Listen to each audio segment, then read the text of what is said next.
Hello, welcome to the session about research and treatment development for Ataxia-telangiectasia. It is my pleasure to introduce Brad Margus, the founder and volunteer board chair of the AT Children's Project, who will be updating us on research and development efforts to bring forward treatments for Ataxia-telangiectasia. Brad has two sons with AT. And with that, Brad, the floor is yours. Thank you so much for joining us today. All right, thank you, everyone. It's really a pleasure to be here, and I appreciate the National Ataxia Foundation arranging for this webinar. I feel tremendous pressure knowing that there's so many people listening in from all around the world. And I hope that I know a lot of you probably, if you're from the AT community as parents, but also I understand there are probably a lot of people interested in other ataxias. And today we'll talk about some of the overlaps with other ataxias. First thing I need to tell all of you, if you don't know, is that I'm not a scientist, nor am I a physician. I'm just a guy. I went to Harvard Business School. I didn't go to a fancy industry. I ended up running a company that was in the shrimp industry, so shrimp processing. And right now, a lot of you are probably thinking of me as Forrest Gump. But my life was very, very good. And like many families, we thought we had a pretty perfect life. In the late 90s, I had, at that point, three sons with my wife. But like many, many families, we then had our life interrupted by a diagnosis. And in our case, the two boys on the right, Jarrett and Quinn, were diagnosed with Ataxia-telangiectasia. For those of you who don't know, it's a really rare, obscure orphan disease. And that means that no one, not only is it rare in incidence, but no one really famous or powerful has ever had a child with it. Generally, even physicians know very little about it. And very quickly, families with AT children become the experts on it. Although many of you on this line know already about AT, just to review in case someone's watching this who doesn't know AT, it affects multiple systems in the body. The brain, there are lung problems, there are immune deficiencies, and kids with AT have a really strikingly high risk of cancer. The most profound thing that happens in AT is that kids begin to lose cells, particularly in the cerebellum, the part of the brain that's in the back on the bottom. It's a part that's the cerebellum in Latin actually means small brain, but it's a part of the brain that controls movement, makes our movements smoother and more automatic.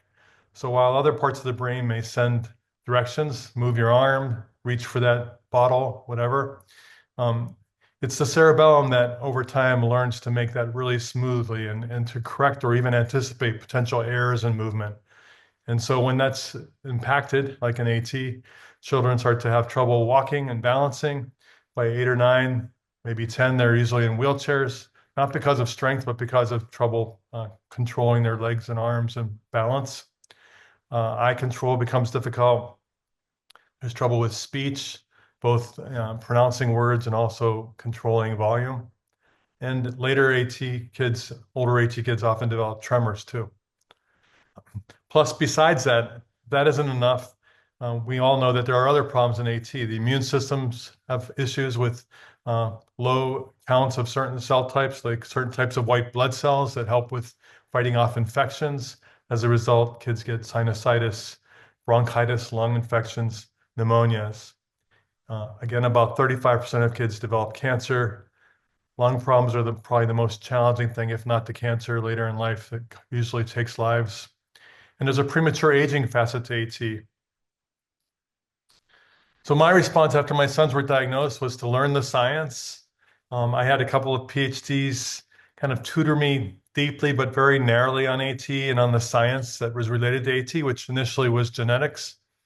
But it wasn't so I could do research. It was just so that I could not waste people's time when I went to visit experts and basically start to understand maybe who would be good, who has good strategies for AT.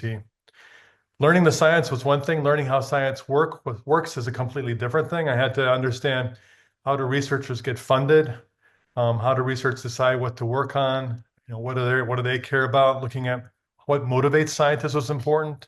Do they become motivated because they see a photograph of a very young child with AT and they're moved by it? Or are they interested in fame or money? I didn't really care. I just wanted to understand it. Ultimately, I've learned over time that the better scientists tend to be people who, from a very young age, have always wanted to solve puzzles and think about things. And those are the kinds of scientists we want to motivate for AT. Tell them how AT is probably the most important puzzle they could address. Learning how science is funded was difficult to learn too. In the United States, is it government funding? How does it work? Can you convince your government leaders, your Congress, to put more money into AT? I didn't know anything about that stuff. And the one thing I definitely did not know anything about was how to raise money for charities. I'm a businessman. I'm used to talking to customers or investors. I never liked asking people to give with nothing in return and to raise money, but I had to learn how to do that. And ultimately, we started a nonprofit organization, the AT Children's Project, as many families do for their kids' diseases, to try to orchestrate research and fund it and make things happen. As you can imagine, raising funds for a disease that affects very, very few children, only about 400 children at any time in the United States, is really difficult. Makes it even more difficult that it's a very difficult to pronounce disease. But we've done that, and I'm just showing you some pictures of some fundraising events. And that's the random list of some of the kinds of events over the years that AT families have organized to try to raise money, even small amounts, to try to make more AT research happen. We've also tried to increase awareness. A lot of different things we've done. We don't have any big celebrity who's had a kid with AT, but we've had some very kind people who've helped us over the years. And certainly we're very active on social media. The bottom left is an interesting picture. We had a man from France who sailed across the ocean to bring awareness for AT. That was really exciting. And so what did we do once we started raising money? And the first thing we did was we began funding research teams around the world. We did not have a bias towards the United States. We didn't care where in the world a researcher was. If they were the best person for addressing a certain question related to AT, we wanted to fund them. And so we have funded different labs, including the lab in Israel run by Dr. Yosef Shilo, who ultimately discovered the gene for AT. Besides giving funding, another thing that was important was to make sure that the tools were there and the materials were there to enable research.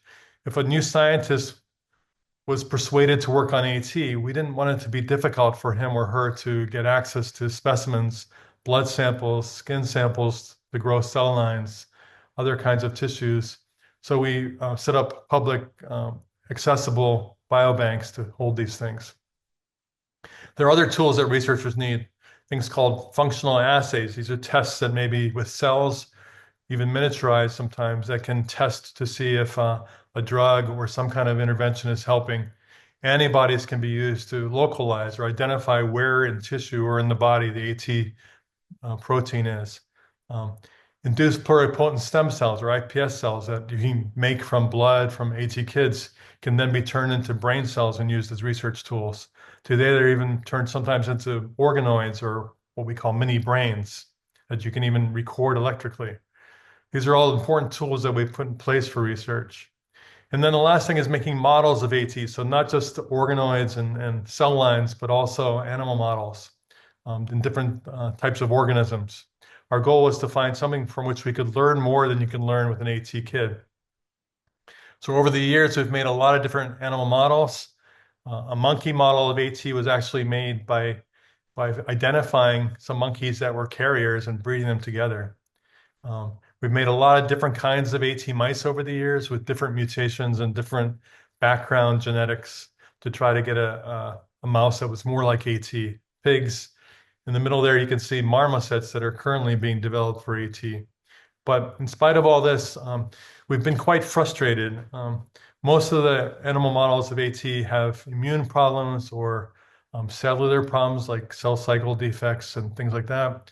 They get cancer, but they don't have a very a neurological problem similar to AT kids. They seem to be spared of that. That's been very frustrating. Only in the last year or two, we've finally identified or developed two mouse models that are very similar, and both of them do have a neurological problem. So this is good news for the research world. Again, we want to do all these experiments really ethically and thoughtfully, but they're invaluable for finding answers to things that we need to know to advance treatments for AT. We We've organized a lot of conferences over the years, both broad conferences that bring everybody who's doing anything related to AT, including the cancer world, together with big meetings and abstract books and poster sessions.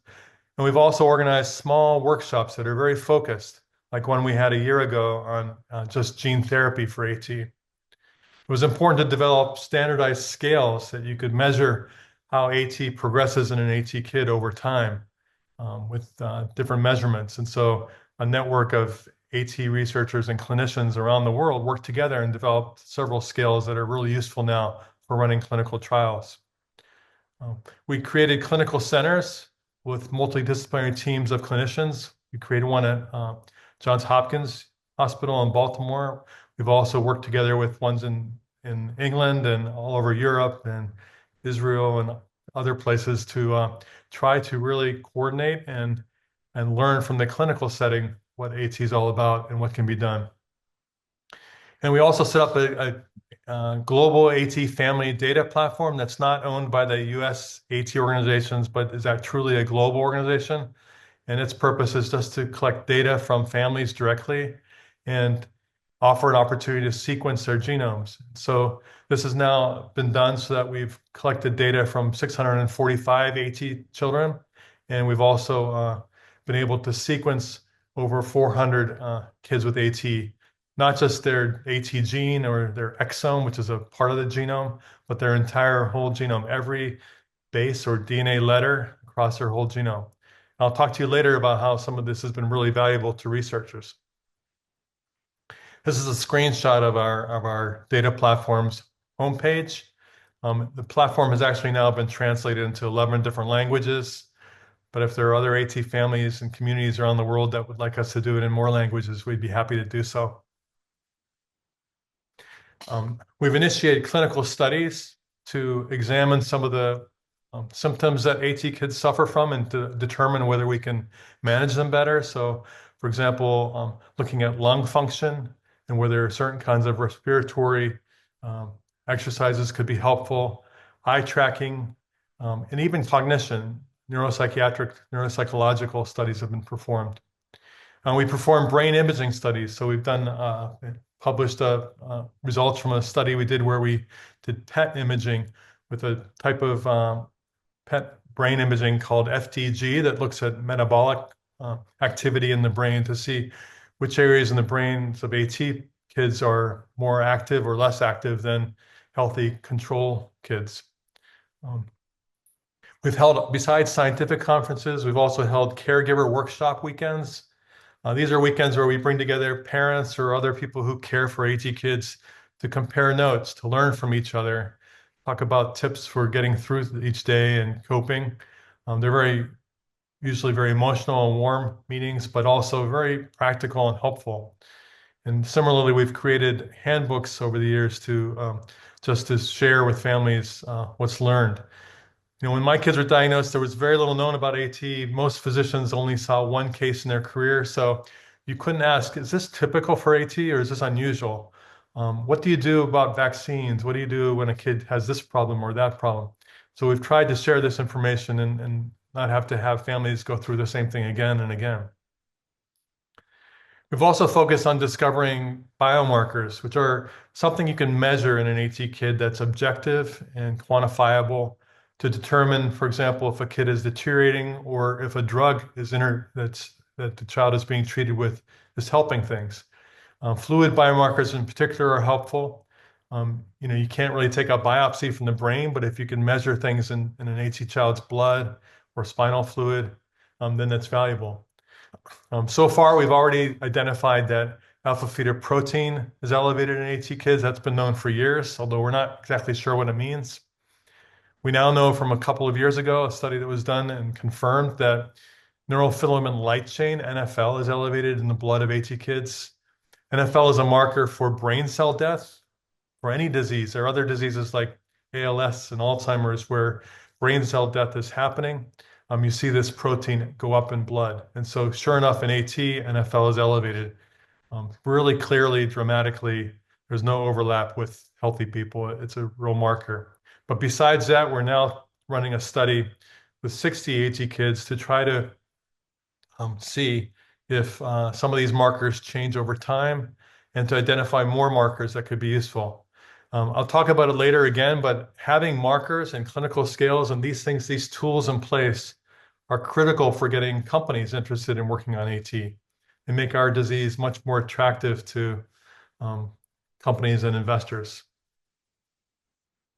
One thing that's happened over recent years is that newborn screening has become common across the United States for immune deficiencies. So it's not a genetic test, but it's a test to see if a newborn baby has immune system problems. And in the course of doing that, many AT children are diagnosed as infants, really young, like 2 months old, 4 months old. Until this came along, usually AT children weren't diagnosed till they were 3 or 4 years old. They often had siblings already, again, also with AT. So this newborn screening has been wonderful for identifying children a lot younger.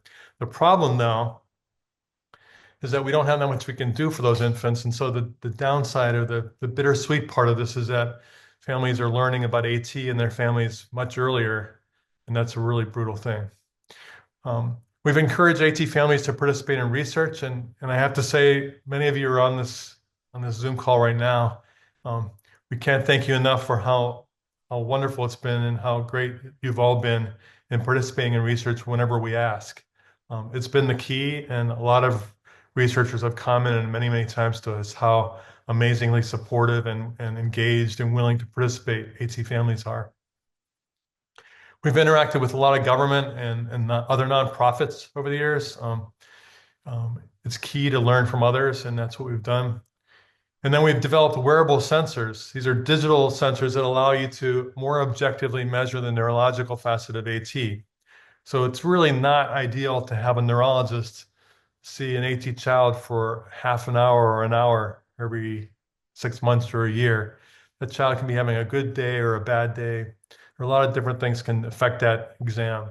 So what we've wanted to do was come up with a digital way to measure AT.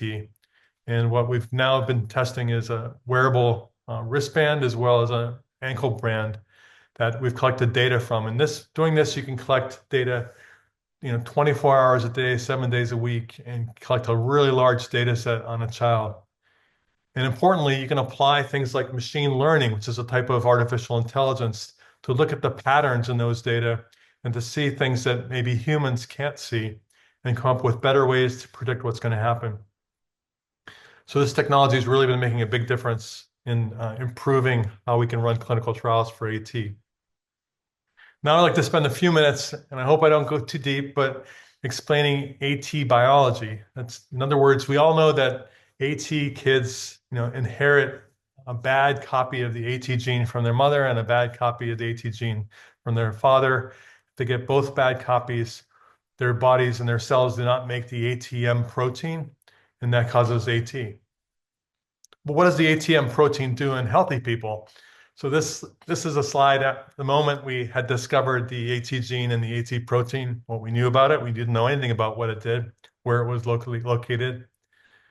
Over the years, a lot of research has been done to further understand all the other proteins in our bodies that are affected by the ATM protein.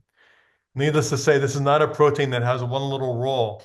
It plays a lot of different roles in cells, and it interacts with hundreds of different substrates or proteins. And each of the little purple boxes on this screen, although it's really hard to see, represents another protein that is somehow interacting with the ATM protein. And I should say that each of these purple boxes to be put on this chart required a lot of experiments, a lot of work by multiple laboratories around the world.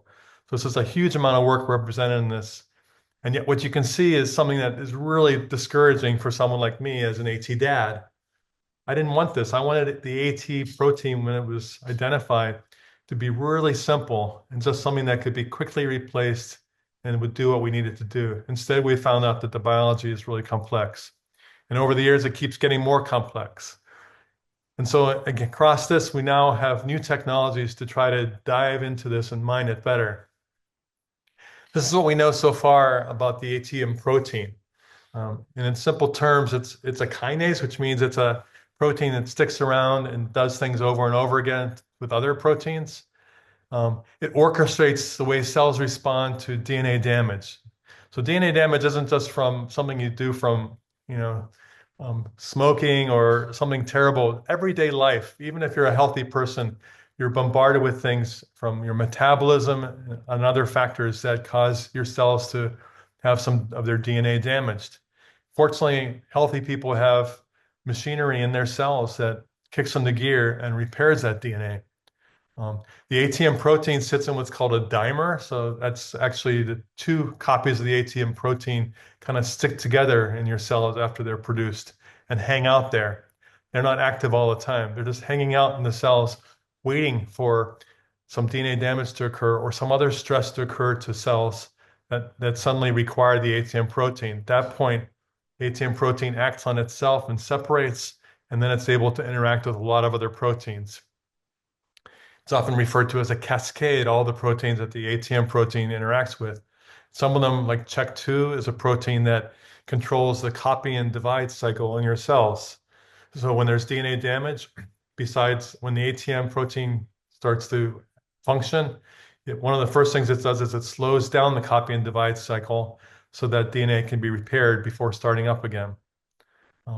But besides focusing on DNA damage, I have to point out that the ATM protein has other roles too. There are these things in your cells called mitochondria. They're little organelles that are like little power plants that make the energy in your cells.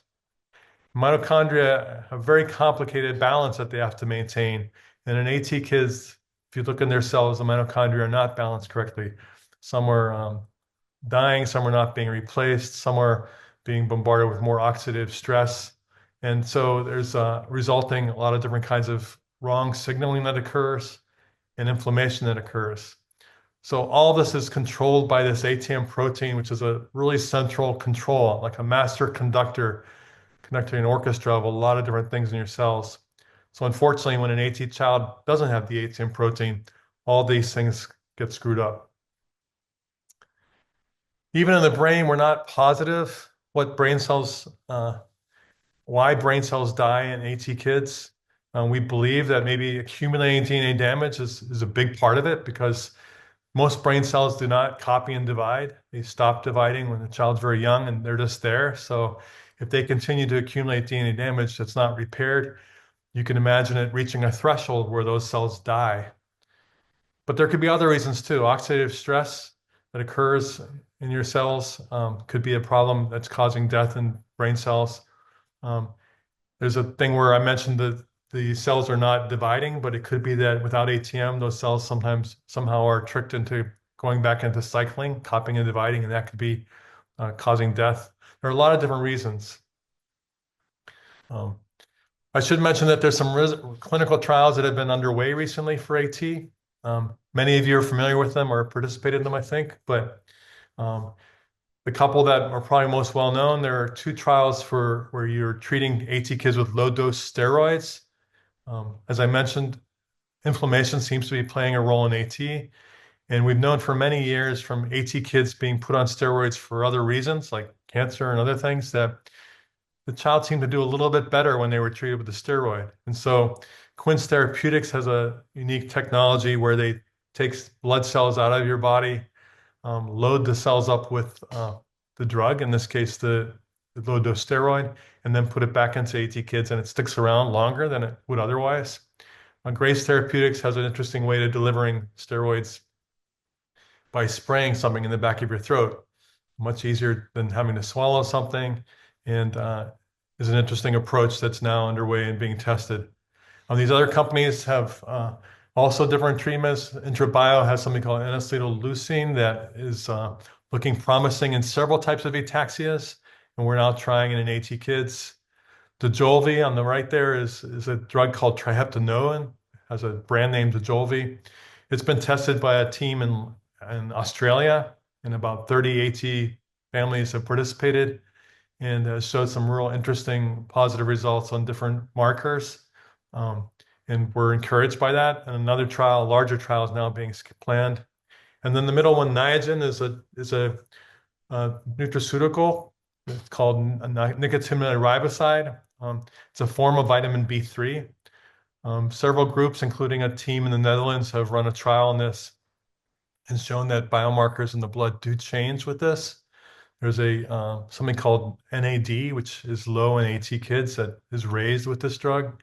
So we have hopes that it too is going to have a positive effect on AT. An important question for any clinical trial you do with AT is not just whether statistically it looks like it's actually working, but that the trial was done in a blinded, controlled way. That's really important. So we know it's not placebo and it's really working.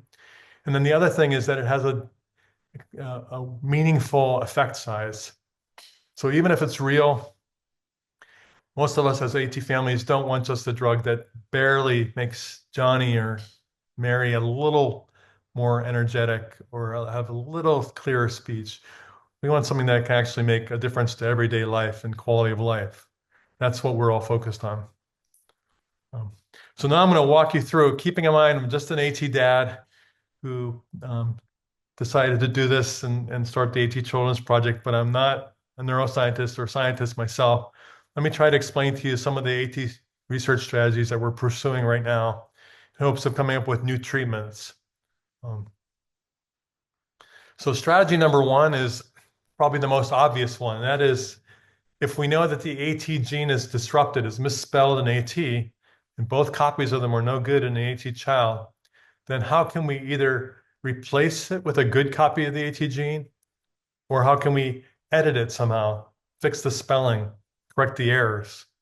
So there are a lot of different technologies, and compared to 10 years ago, this world is completely different in all the technologies that are emerging for doing this. It's a really exciting time, and there are a lot of companies and a lot of academic researchers working on this for a lot of different diseases, and we're benefiting from all that research. So this is great. But some of the examples are antisense oligonucleotides, what we call ASOs, that basically just silence or patch and cover up one part of the AT gene, but would maybe be, you could make one for a specific mutation so that the cells can still read the gene correctly and make protein. CRISPR is a very famous technology for editing genes. It was developed in the last 10 years and resulted in a Nobel Prize being awarded. It's a wonderful technology that's only getting to the point now where instead of being used only for research, it's being used in the clinic. Base and prime editing are being done by a researcher at the Broad Institute, Harvard and MIT. We are funding a really outstanding scientist in that lab to work on AT and to test some of these technologies on AT cells. There's something called programmed recombinases, which I won't go into detail on, but it's basically a way to take a much larger piece and replace it in the AT gene. And what's promising about that, although it's pretty early, is that you can maybe address many mutations at one time instead of just one mutation. There are new technologies for delivering things. So, you have viruses are the most common way to deliver it, but now you have things like lipid nanoparticles, which are little fat molecules that deliver RNA or DNA to cells. And then there are even drugs that just help the cells not stop immediately when they see a mutation, but keep reading. And sometimes that can be beneficial. The greatest problem by far for gene therapy for AT is that our gene, the ATM gene, is really large. It has about 150,000 letters. Your genome is about 3 billion letters, or sorry, 3 million letters, and our AT gene is about 150,000. Of those 150,000, you don't really need them all. You have a lot of gaps in between with DNA you don't need. So you actually need about 9,000 of those letters or nucleotide bases. And then those letters are used to 3 at a time to make amino acids that are brought together into 3,000 amino acids and then folded up into one protein, which we call the ATM protein. It's a very big protein too. But this AT gene is 5 to 10 times bigger than most genes. And so that makes it really difficult. As I mentioned, using viruses viruses work by basically delivering and dumping their DNA into cells and infecting people. And scientists for many years have been able to take viruses, make them harmless, and then put the gene you want to put in and deliver it into cells. The problem is the viruses can't carry very large packages. And the most common virus that's used for gene therapy, called the AAV virus or AAV vector, is able to carry maybe 4,300 letters. and we need to carry about over 9,000. So that's one of the challenges we have. We do have strategies, and there are researchers and companies that are trying now to go in with strategies where we call multi-vector approaches, where you use gene therapy with several pieces of the AT gene. Once you get them into cells, you somehow put them back together. So these are all different approaches for overcoming this obstacle. There are other challenges for gene therapy, and the challenges on this list have nothing to do with just AT. These are challenges for all diseases that are trying to do delivery. So delivering the AT gene into target cell types, especially the brain, is really difficult. You'll read a lot these days about successful gene therapies for liver diseases. One of the reasons that's been maybe easier to do is because a lot of things you put in your body automatically end up at your liver. That's why you have to worry about liver toxicity. But delivering to the liver is easier than delivering to the brain. You also have to worry about immune response. If you put the AT gene in a virus or something into the body, we have to make sure your body doesn't reject it or cause a bad reaction. Off-target effects means that you get the gene in there the right way, but it maybe the DNA you sent in or the virus you sent in is doing other things you don't want it to do. Safety is important, and regulatory. The FDA and other government agencies around the world are all going to expect a lot of data that you've done in cells and in animals proving that your gene therapy is safe before they let you put it into a child. And then even if you get into a child and it seems to be working, you have to worry about durability, that it stays turned on and it continues to produce that ATM protein. Cost is another factor, but frankly, I'm not worried about cost. If we could solve these other things, I'm confident we could find the money. Right now, of all those gene therapies I mentioned, the one that's showing the most promise is called ASOs, or antisense oligonucleotide. 5 years ago, Dr. Timothy Yu in Boston dosed for the first time in history 2 children with AT. And they're now been on the drug for 4 or 5 years, and it's too early to celebrate, but things are looking good. Things are looking really promising with these children. We think that they're not progressing neurologically the way normal AT kids typically progress. And so another year or two, as they get older, we'll know for sure if it is working. These 2 children have one mutation, and this ASO drug can only treat that one mutation. We've now looked at a lot of AT kids in Turkey where this mutation is more common, and found quite a few additional kids with AT who have this mutation. And so we're hoping to treat those kids soon with this same drug. Meanwhile, we have a lot of other efforts underway for other groups to develop new ASOs for other mutations. There's a group in Germany that's now advancing 3 different ASOs. There's a group at St. Jude's Children's Research Hospital who's been talking with families and working to develop ASOs that maybe they can put in the clinic soon. And there are researchers in Australia and other places too that are in England, other places that are doing this. So this approach is getting more broadly spread, and more mutations will be addressable soon.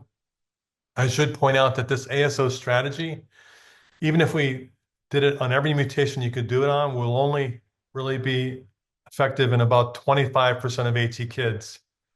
In other words, only about 25% of AT kids seem to have mutations that can be addressed with an ASO approach. It's possible with machine learning and AI and optimizing that we could get that up to 30 or 40%. But clearly, we're not thinking only about ASOs. This is why we're focused on a lot of other approaches to treating AT. I do want to mention a little side story, and that is one of the things that would really help would be if we gave an AT kid a gene therapy, like an ASO, if we could somehow see that the drug got to the right place in the brain and caused the AT protein to be made. Everything was working long before you see any symptoms.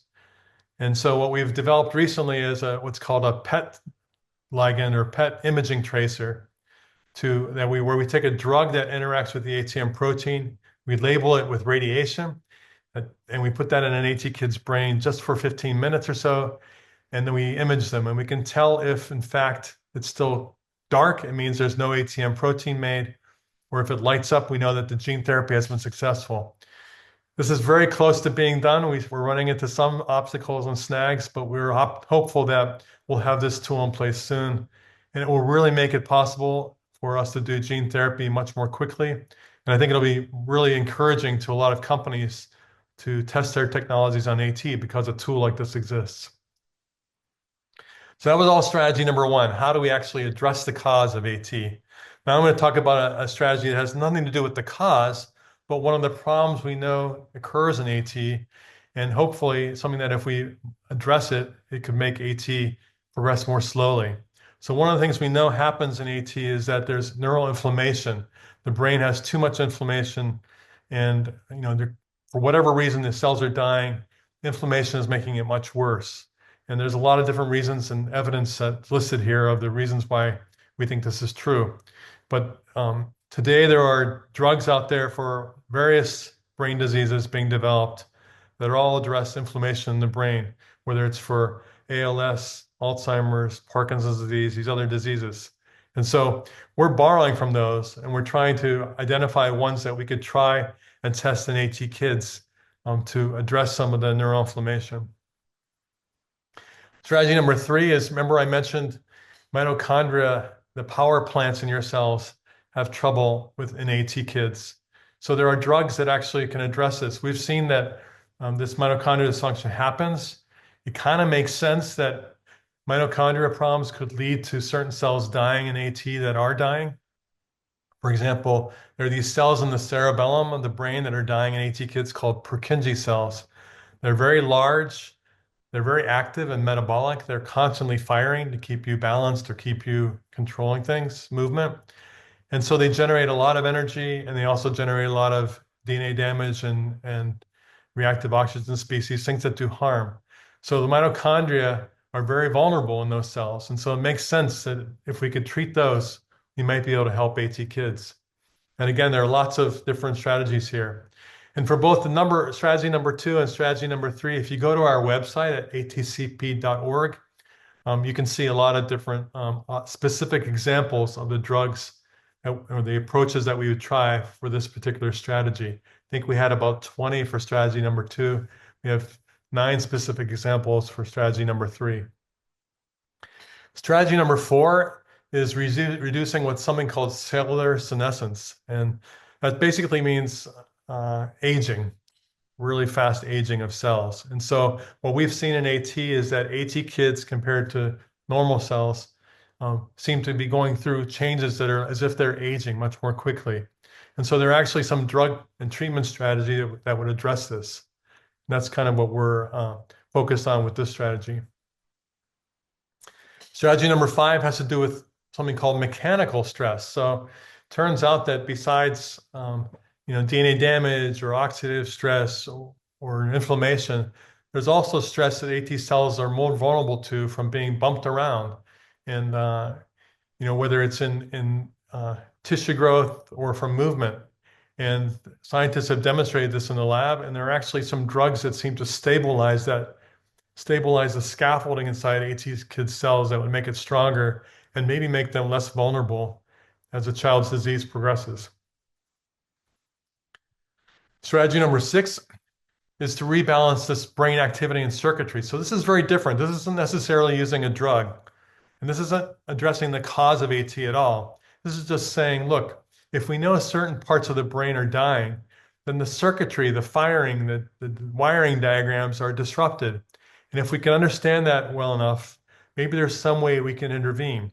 And there are examples for successfully doing this with other brain diseases. For example, in Parkinson's disease, when you have certain cells that are dying, you can put a stimulator in, electric stimulator, kind of like a pacemaker for your heart, but instead for your brain. And it actually stimulates a circuit, and at least for a little while, improves movement a lot. We think it might be possible in AT to do the same thing. Believe it or not, neuroscientists for many functions in the brain have developed wiring diagrams just like an electrician.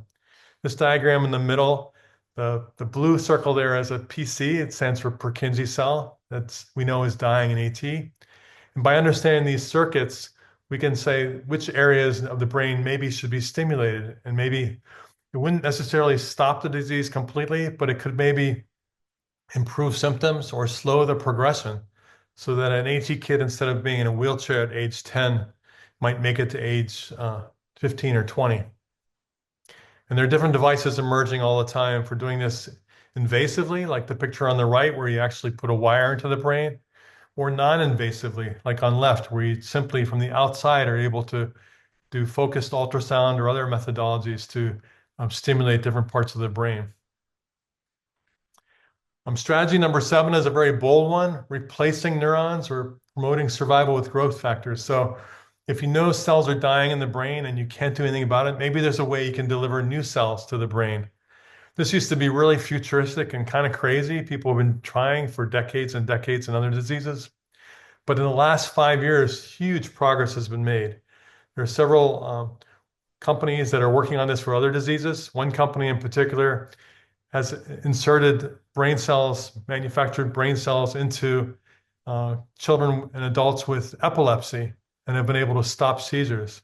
So similarly, we think that maybe it's possible to do cell transplants into AT kids' brains, and we're exploring this. Strategy number 8 is pretty straightforward, and that is besides the brain things, what else can we do for the immune problems in AT, the lung problems, the lung hygiene issues, where kids tend to swallow a lot of stuff they shouldn't swallow over their lifetime, and that makes things tougher, and the cancer issues. One thing that's really important to us is that AT kids are treated the right way when they get cancer. In some cases, the protocols for treating a child with that kind of cancer need to be tweaked or modified slightly to improve outcomes for AT. So we're very much interested in that. And at the same time, other ways of managing the disease, such as vaccines and those kinds of things, we're constantly looking to understand better how we can optimize them for AT kids, or if there's anything that physicians should not do with AT kids. One of the things that older AT children who make it into their 20s have challenges with are mental health issues. And so this is an often unmentioned, neglected part of AT, but we're interested in exploring whether any of those strategies could make life better for AT kids and adults and their families. And we're continuing to use a lot of new technologies to identify proteins that change in AT to potentially be the starting places for new drugs. I've listed a couple here.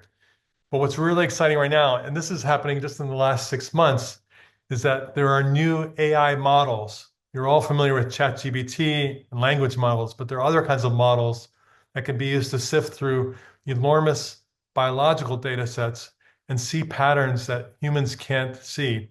What's called unsupervised machine learning, where you don't give a hypothesis, but you just let the machine figure out what's changed, what are the intricate combinatorial things that are happening and maybe could be changed or addressed in AT. In some cases, some of the experiments you would normally do in a laboratory to test that hypothesis may not be necessary in the future because AI will be able to predict the result of that experiment.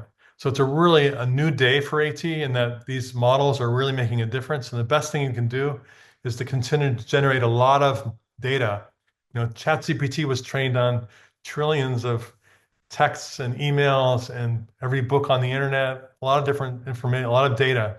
We need to similarly generate a lot more data about AT so that we can use these AI tools for AT. This slide's purpose is just to remind you that developing a drug is hard and expensive and takes time. But we do have a lot of experts and advisors in each of these areas that are now helping us. Also, there are some exceptions. For example, if you could find an existing drug that's already been through a lot of those steps, or maybe even is already on the market for another disease, and we could find evidence that it could help AT, that would shorten that path a lot. That was the idea behind one thing we did recently, which is a drug repurposing screen, where using robots and miniaturized little tests, we tested over 6,000 different chemical compounds that represented drugs that are either on the market or have been studied a lot and are developed quite a bit to see which ones might help change certain things in AT cells and improve them. We came up with 8 hit compounds, 8 compounds that look promising that we're now pursuing. And then I think I'm near the end here, but I wanted to point out that we're always looking for any way to improve the lives of kids with AT. And When it comes to ataxia, this isn't just for AT. A lot of these things would help anybody with any kind of motor movement disorders, including all the other ataxias. Some of those things are using things like AI-assisted wheelchairs that avoid crashes and drive better. Self-balancing personal device, transport devices. Even soft exoskeleton suits are actually being considered now that would not help with strength, but also help with balance. Um, Something like the picture there of an enhanced feeding assistant could be really helpful for improving quality of life. So all these technologies, although they're not biology or chemistry, they involve engineers. We're in constant contact with engineers about looking at some of these technologies to see if they could help quality of life in our kids. The last thing I want to point out is, we can only do this if we can get the people who know what they're doing involved. And so we've been also focusing a lot on getting more biotech companies, pharmaceutical companies, and even their investors who often influence them to consider AT. One example was last year we ran an AT ball in Boston where we invited 250 executives from top pharmaceutical companies, biotech companies, and a lot of famous venture capitalist firms to come together. And for one night, they all heard about AT, Ataxia-telangiectasia. As a result of that evening, we've got multiple companies that have expressed more interest in AT and are actually taking steps to go forward. So thank you for allowing me to speak to all of you today. I hope I didn't go too fast in some areas. Please feel free to reach out to me if you have questions on the side you want to ask, separate from this webinar. But I do want to thank all the brilliant and amazingly kind scientists and physicians who were really patient with me over the years and have taught me so much and have taken an interest in a really rare disease and have reached out to help us. And again, I want to thank all the families and all the AT kids who have fundraised for us and participated in our research over the years. It's really been wonderful. And I'll leave you with thanking again the National Ataxia Foundation for doing this. Remind all of you that some of you ask, you're getting kind of old. Are you getting burned out? And I just want to point out that I still think about AT when I wake up when I'm in the shower in the morning and when I go to bed at night. And for us, failure is not an option. And that's my son Quinn in the middle there, surrounded by girls. But on their behalf and on all families around the world, thank you for your help. Thank you so much, Brad. We're going to move into our Q&A session now. As a reminder for the folks, if you do have a question, please put it in the Q&A window at the bottom of your screen. We're going to get to as many as we can in the next 9 minutes or so. If you do have a question that you would like to ask Brad or we don't have time for today, please reach out to research@ataxia.org. We'll make sure they get to the right folks. Just one quick thing. We've seen there's been some discussion in the chat about the difference between Purkinje cells and Purkinje fibers. Yes, Purkinje cells are only present in the cerebellum, which is the back of your brain.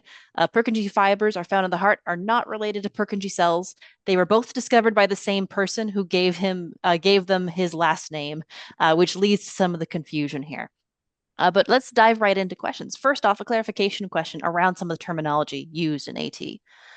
So Brad, could you clarify a little bit? What's the difference between AT and AT mutated? So AT is just the abbreviation we all use for the disease, ataxia-telangiectasia. Ataxia-telangiectasia mutated is the long name that's abbreviated ATM that they gave as a name for the gene when they found the gene that causes it.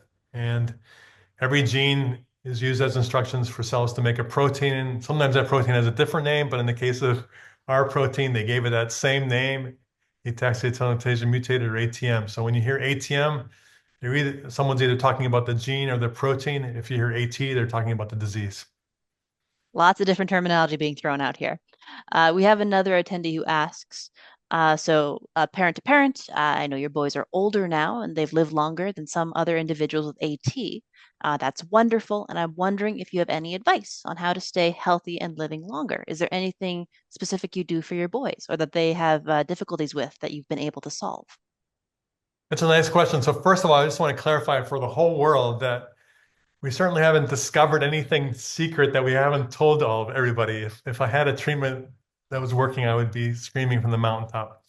I don't know why my sons are still around and why they're healthy. I'm really thankful for that. And we've certainly had our hearts broken many, many times as we've lost a lot of kids that we care about. But I think that, it's possible maybe that we think we have what's called classic AT, no AT proteins made at all, but maybe one of our mutations, even though it's not detectable on a test, maybe it allows a tiny bit of protein to be made. I don't know. That could be the case. My sons were still in wheelchairs at 9. It's still, a pretty classic case. I think the one thing we've been told over and over again that we do believe in is trying to keep AT kids active as possible really matters. That happens to be true actually for all of us, whether we have AT or not. And more, whatever disease they're talking about, Alzheimer's, whatever, the answer is always stay active, stay active. Sitting still is the new smoking and you should stay active, but it's certainly true for AT. And that's hard because once you're in wheelchairs and things, it can be very easy to have a sedentary, stationary life. But we have seen evidence of kids for other reasons, AT kids that some reason had to stay really still and not do very much, and they tend to have worse outcomes. So I would encourage being really active. And we have resources both at NAF and I believe that were through the ATCP that were discussed on the previous Ataxia-telangiectasia webinar for physical therapy and exercise in these spaces. Moving on to another question. Earlier in your presentation, you mentioned wearable devices that are tracking the movements of children with AT. We have an attendee who's asking if these monitors/watches are available for purchase. If so, where can we find them? Or are they mainly being used for research purposes at this time? So far, they're being used mostly just by researchers. There's a physician scientist called Anupam Gupta at Massachusetts General and MIT in Boston, who is a really cool combination. He's a neurologist, but he's also a PhD in electrical engineering, and he's developed a lot of these technologies. Not so much the technology. I mean, it's not that much different from a Fitbit or an Apple Watch. You just have to be able to hack it and get the data out of it, and you then have to apply some really fancy analytical methods to extract the data, the signatures or the patterns that you want from it. That's as I talked about. Right now, that's been used in trials, and we'd love to hear from anybody who's interested or willing to participate in those because there will be more trials, more studies done with that in the future. But right now, it's not available to send out as something that you buy on the shelf. But I imagine that day will come. I think, as I mentioned, with the AI making so much progress, collecting data will be what it's all about. So, We've had a few people ask a very similar question around specific types of mutations causing AT. People have shared that when they've received their diagnosis, they were told that their child or themselves has AT, but they weren't given the details about their specific mutation. Is this important to know? And how might they go about finding that information? Should they be talking to their neurologist about this? so me too is the first thing I want to say. So when the AT gene was found, immediately we looked at some kids with it and looked at their mutations, looked to see if they were milder or more severe, and kind of decided, it doesn't really matter. The mutation doesn't matter so much. Later, we figured out that actually there's a small subset of AT kids who have mutations that we call leaky mutations, where a little bit of protein gets made. And turns out the good news is if you just have a little ATM protein, it goes a long way. Like if you have 10 or 20% of the normal level, you have much slower progression of the disease. You're much milder. For some reason, we found a lot of those patients in the UK, by the way, in England. I'm not sure why, but that's what we know. But otherwise, everybody else with AT usually has maybe a different mutation, but they all cause so much disruption in the gene that no protein is made. Okay, but so then for those people, it really doesn't matter what mutation you have. Nowadays, it's maybe becoming important again because if you have a gene editing or a gene silencing where a strategy where you're actually going to make a drug custom designed for a certain mutation, then you'd kind of like to know what their mutation is. So for most AT families, we do encourage them, if their gene has been sequenced or in part of being diagnosed or whatever, to maybe send us their mutation report. If they participate in our data platform, where we sequence the whole genome, we obviously get the mutation information there too.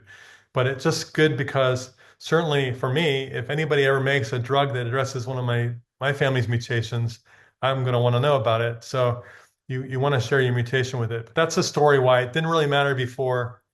It may matter now, may not, but maybe good to find out. And then again, don't think that all treatments in the future are going to be targeted to one mutation at a time. we still have a lot of other approaches that don't care about the mutation at all. Gene therapy where you deliver the whole gene won't care about the specific mutation. Treating neuroinflammation or treating mitochondria, those treatments don't care about the mutation. Hope that helps. Thanks so much for clarifying that. Another question that's been asked by a few different people, uh, but if people want to get involved with research, what are some steps for them to go about doing that? Where can they find out more information about studies that might be close to them or that they may have to travel to participate in? So the not knowing who's asking you that from where, I It's think the very best broad. thing to do is, if you go to atfamilies.org, that's the website for the global AT family data platform. If you participate in that, that's a great way for us to know all families around the world. And right now it's in 11 languages. And when a company or an academic researcher wants to run a clinical study and wants to recruit patients, they usually ask us to look through that data set to see what patients are there, the right age or whatever they're looking for in their trial. So that's a great way. But also feel free to reach out to the AT Children's Project, emailing us or whatever, and we can follow up with you too.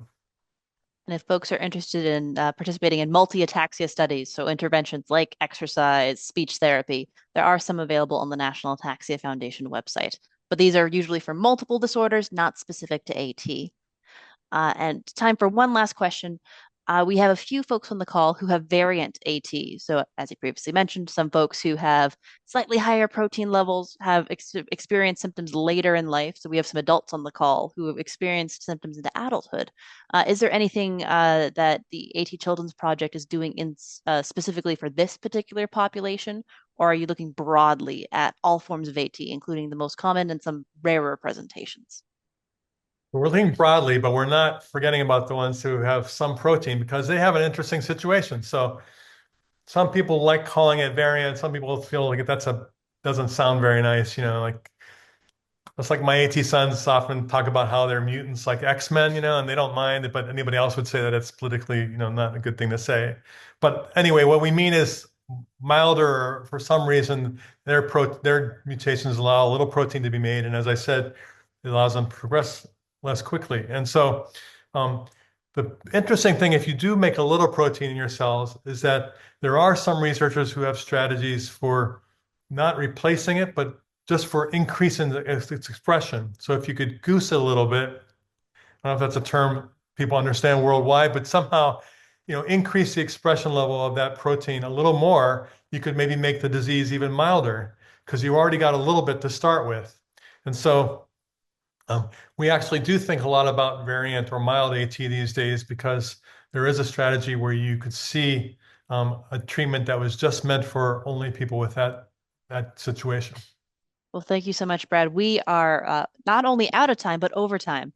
But thank you so much for joining us today and sharing a little bit about your own family's experience, but a lot of information about AT and the research that's being done and will be continued to be done. We really appreciate your time and experience.